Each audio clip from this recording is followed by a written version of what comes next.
அனைத்து விவசாயிகளுக்கும் வணக்கம். என் பேர் கௌதம். ஐபிஎல் பயாலஜிக்கல்ஸ் லிமிடெட்லேருந்து நம்ம இன்றைக்கி திருப்பூர் மாவட்டம் மூலனூர் வட்டத்தில் இருக்கோம். இங்கே பார்த்திங்க அப்படின்னா பரவலாக கண்வழி கிழங்கு எல்லா பக்கம் சாகுபடி பண்ணிட்டுருக்காங்க. இது மிகவும் பலன் தரக்கூடிய ஒரு வகையான பணப்பயிர். இதில் நீங்கள் ஸ்டார்டிங்லேருந்து நீங்கள் நல்லபடியாக கவனிச்சிங்க அப்படின்னா இதில் நல்ல விதமான மகசூல் நம்மளால் எடுக்க முடியும்.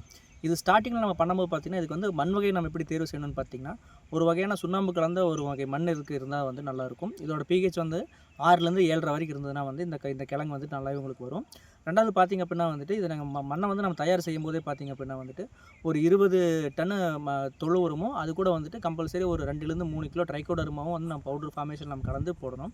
எதனால் அப்படிங்கும்போது பார்த்திங்க அப்படின்னா இதில் நிலம் வழியாக ஏற்படக்கூடிய மண் மூலமாக ஏற்படக்கூடிய பூஞ்சான நோய்களுங்கிறது அதிகமாக தாக்கக்கூடிய பயிர்களில் கண்வழி கிழங்கு ஒன்று.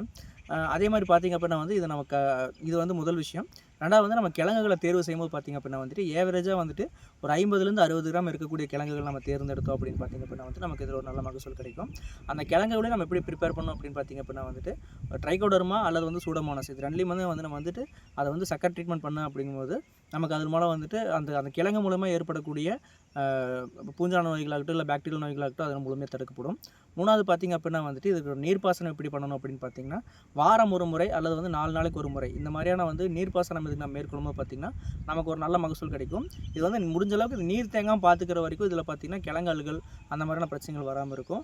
ரெண்டாவது இதில் பார்த்திங்க அப்படின்னா நம்ம அதிகப்படியான உரங்கள் கொடுக்கும்போது பார்த்திங்க அப்படின்னா இதில் செடினால் எடுத்துக்க முடியுமான்னு கேட்டால் முடிஞ்ச அளவுக்கு தான் எடுத்துக்கும். ஸோ நீங்கள் அதுக்கு முடிஞ்ச அளவுக்கு பயாலஜிக்கல் என்பிகேஸ் அதாவது நைட்ரஜன் பாக்டீரியா, பாஸ்போ பாக்டீரியா கூட பொட்டாஷ் பாக்டீரியா இது 3 நீங்கள் கொடுக்கும்போது பார்த்திங்கன்னா உங்களுக்கு ஒரு நல்ல ரிசல்ட்ஸ் கிடைக்கும். நன்றி.